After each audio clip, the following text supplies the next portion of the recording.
ఇది నార్మల్ శిక్ష కాదు, నరక శిక్ష. కాబట్టి రక్షణ పొందాలి, నోటితో ఒప్పుకోవాలి. చూడండి, యేసుక్రీస్తు మరి ఆయన రక్షకుడని నమ్మాలి, విశ్వసించాలి. అప్పుడు రక్షణ మనకు దొరుకుతున్నది. ఈ రక్షణ నిర్లక్ష్యం చేయదు. ఇది మామూలు రక్షణ కాదు. అతి పెద్దది ఏంటిదంటే ఈ భూమి మీద అతి పెద్దది ఏంటంటే ఇంత గొప్ప రక్షణ అంటున్నాడు. గొప్ప రక్షణ.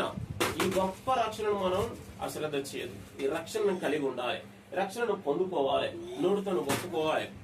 యేసుక్రీస్తుల వారు దిగి వచ్చాడు కదా, ఆయన వచ్చి ప్రాణం పెట్టాడు. ఆయన కొండలు కోనలు లోయలు దాటి దిగి వచ్చిన దేవుడు అంటే ఎంత ప్రేమమయుడో చూస్తున్నాం.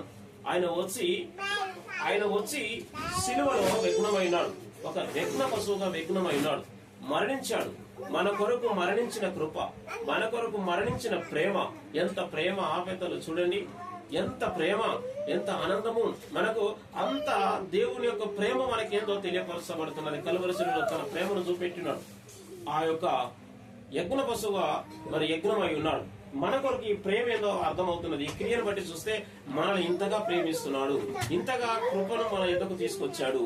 ఈ కృపే మన కొరకు ఈ రీతిగా త్యాగం చేసినది. కృప మన కొరకు మరణించాలి, ప్రేమ మన కొరకు మరణించాలి, మన కొరకు ఈ త్యాగం ఏందో చూపెట్టినాడు. ఆ త్యాగమూర్తిని మనం మరవకూడదు. యేసుక్రీస్తుల వారు త్యాగం చేస్తున్నాడు.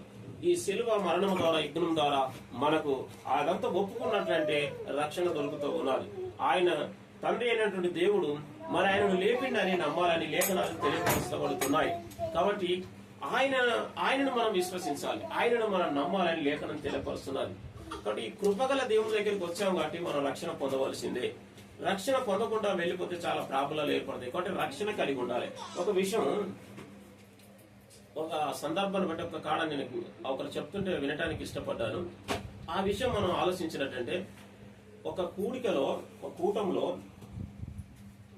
రక్షణ విషయం ఒక దైవ సేవకులు చెప్పినప్పుడు, నేను రేపు పొందుతలే, నిజమే పొందవలసింది అంతా సత్యమే, ఈ రాత్రి విన్నా, కానీ రేపు రక్షణ పొందుతా, రేపు నేను దేవుల్లో ఉంటా, దేవుని దగ్గరికి వస్తా, నేను రక్షణ పొందుతా అని